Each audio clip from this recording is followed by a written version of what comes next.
नमस्कार. कथा मराठी चॅनलवर तुमचं सगळ्यांचं स्वागत आहे. हळद रुसली कुंकू हसलं मालिकेमध्ये आपण आता बाळजाबाईचा नवीन रूप पाहणार. तिने प्लॅन करून जे गुंड तिला मारण्यासाठी आणले होते त्यात आता दुष्यंतने तिला येऊन वाचवलेलं असतं. आता मुलासमोर इथे बाळजाबाई नाटकं करू लागते. खरंच सून असावी तर तुझ्यासारखी निडर आणि तू खरंच आज बाळजाबाईचा जीव वाचवला असं म्हणत इथे मैनावती कौतुक करत असते. बाळजाबाई म्हणते, आमचं भाग्य म्हणून आम्हाला इतकी श्रेष्ठ अशी सून मिळाली जी माझ्यावरती आलेलं संकट स्वतःवर घेऊन झुंज देत होती त्या गुंडांसोबत.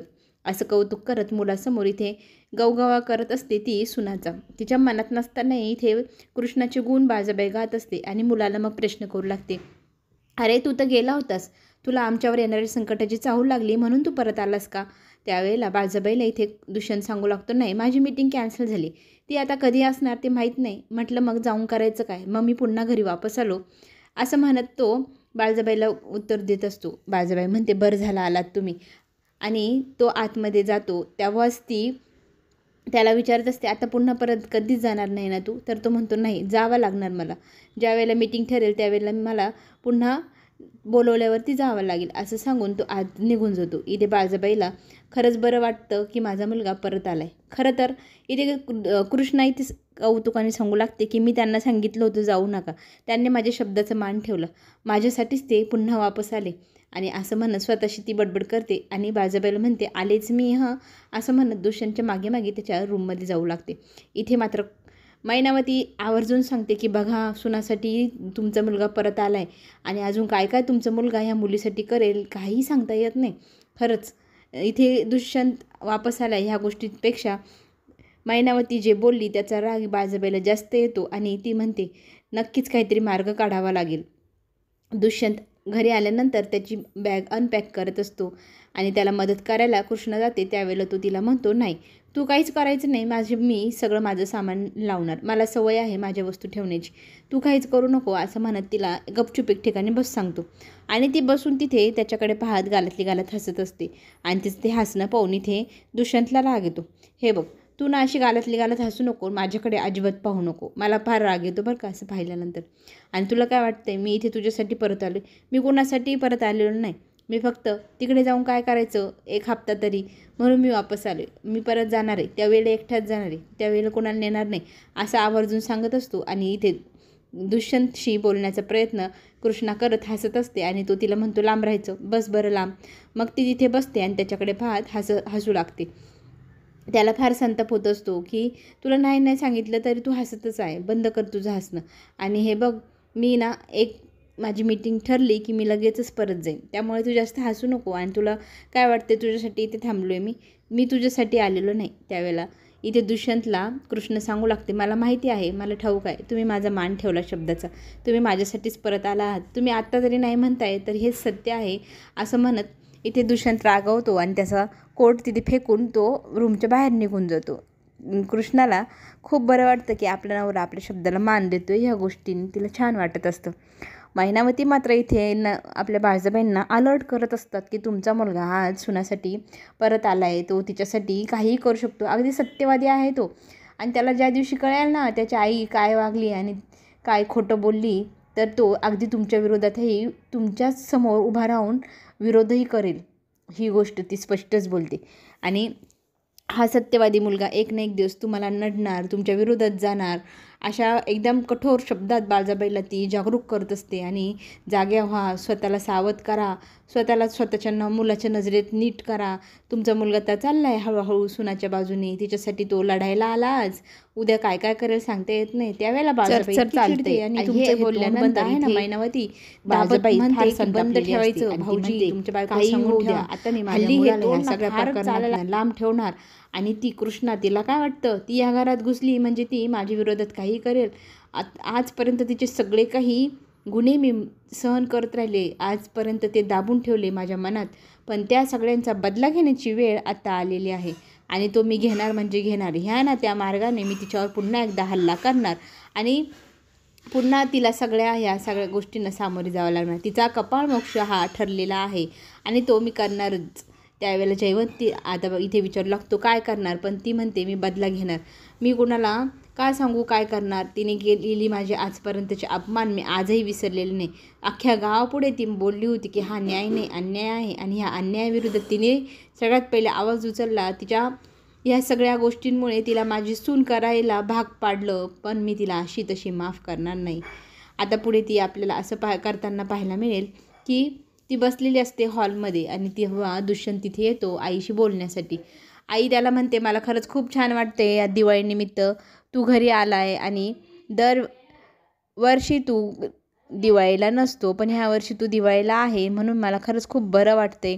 आणि तुझ्यासोबत सगळे सण मला साजरे करायचे आहे. आज वसुबारस, उद्यापासून कोणते ना कोणते सण सुरू होणार. ही सगळी आनंदाच्या गोष्टींमध्ये इथे बाळजाबाई गप्पा मारत दुष्यंतसोबत बसलेली असताना त्यावेळेला कृष्णा आणि तिची बहीण तिथे येते. त्यावेळेला भक्ती सांगू लागते की आपल्याकडे परंपरा आहे वसुबारसच्या दिवशी जोडवे बदलण्याची नव्या नवरीची. भक्ती मग त्यांना सांगते की तुम्ही माझ्या बहिणीच्या पायातली जोडवी बदलायला हवी, आणि ही प्रथा आहे असं विचारत बाळजाबाईंनाही ती म्हणत असते, बरोबर आहे की नाही. मग इथे दुष्यंत नकार देतो, त्याला ही गोष्ट अजिबात पटत नाही. कशाला, मी नाही करणार हे सगळं काही. पण इथे भक्ती सांगू लागते, वाडवडिलांपासून ज्या काही प्रथा आहे त्या आपण पाळायला हव्या, आणि नवऱ्याच्या हितासाठीच असते ही प्रथा. जोडवी बदलायची म्हणजे नवऱ्याचं आलेले काही पण संकट असतात ना, त्या बायकोंच्या जोडव्यांवरती निघून जातं. म्हणून हे जोडवी बदलण्याची पूर्वीची प्रथा आहे. नवऱ्याने नवरीचे पायातले जोडवे बदलावे. तर माझी अशी इच्छा आहे, तुम्ही माझ्या कृष्णाच्या पायातली जोडवी बदलावी. आता इथे कचाट्यात अटकते ही बाळजाबाई, आणि मग तीही मुलाला सांगते ही प्रथा आहे, तू करायला हवी. मग ते जोडवे भक्ती त्यांच्या हातात देते. मग ते घेऊन तो रूममध्ये जातो. इथे वसुबारस म्हणत कृष्णाची आई ही गोठ्यात जाते, तिच्या गाईची पूजा करते, तिला छानसा हार घालते, खूप छान आनंदाने वसुबारस साजरी करत असते. आणि आई, हे तुझ्यासाठी मी आज पुरणपोळ्या केल्या आहे, त्यांचा स्वीकार कर, असं म्हणत तिला ती पुरणाचा नैवेद्याचा प्रसाद खाऊ घालण्याचा प्रयत्न करते. पण इथे त्या स्वातीला आठवण येत असते तिच्या कृष्णाची. तिच्या डोळ्यातनं अश्रू वाहत असतात. कृष्णाशिवाय एकही सण तिने साजरा केला नाही, आणि लग्न झाल्यापासून कृष्णा घरी आली नाही, तिला भेटली नाही, म्हणून तिला वाईट वाटत असतं. इथे कृष्णाची आई गाईला म्हणत असते, तू का नाही खाते, खा ना, तुला तुझ्या मालकिनीची आठवण येते वाटतं. पण ती तिकडे राजमहालात आनंदाने नांदते, तिला तुझी काही आठवण येत नाही, तर तुला आता माझ्याच हातचं खावं लागेल. पूजा इथे म्हणू लागते, आई ती नाही खाते, तू कशाला बळजबरी काही पण बोलते. मग ती पूजाला म्हणते, तू भरवून पहा, तुझ्या हातातनं खाल्लं तर खाल्लं. पण पूजा ह्या सगळ्या गोष्टीला नकार देते, आणि इथे रागाने मी तुला काहीच देणार नाही, आजपासून चारा पाणी राहा उपाशी, असं म्हणत इथे कृष्णाची आई घरात निघून जाते. स्वाती इथे आपल्या कृष्णाला सांगत असते की जोडवी बदलण्याचा कार्यक्रम आज छान पार पडला पाहिजे. बघ ना, सकाळी ना तुझ्या डोळ्यात अश्रू होते, पण आता तुझ्या चेहऱ्यावर किती रोषणाई आहे, आणि खरंच तू अशीच आनंदी आयुष्यभर राहा. आता मी जास्त दिवस तुझ्यासोबत कलोरी बनवून नाही राहू शकत, मलाही आता घरी जायची वेळ झालेली आहे, मी लवकरच इथून जाईल. आता तू इथे लवकरात लवकर रुळली की मलाही तुझं टेन्शन राहणार नाही. तुझा संसार सुखाचं व्हायला पाहिजे, आनंदाचं व्हायला पाहिजे. कुठलंही दुःख तुझ्या संसारात, तुझ्या आनंदात येऊ नये. मस्त आनंदी राहा, आणि सगळ्यांमध्ये मस्त मिसळून रुळून जा, सगळं काही शिकून घे, असं स्वाती तिला समजुतीच्या गोष्टी सांगताना तिथे दुष्यंत येतो. दुष्यंत आल्यावरती त्याला ती सांगते, पहिलेचे जोडवे काढा आणि हे नवीन जोडवे तिच्या पायात घाला, मी आलेच, असं म्हणत ती बाहेर निघून जाते. आता हे जोडवे कसे घालायचे म्हणून आता प्रश्न पडलाय दुष्यंतला. मग कृष्णा त्याच्या पुढे पाय करते, तर त्याला ते जमतच नसतं. मग तो तिला म्हणतो, एक काम कर, तू कॉटवर बस, कॉटवर बसली की मी तुझ्या पायातले जोडे बदलतो.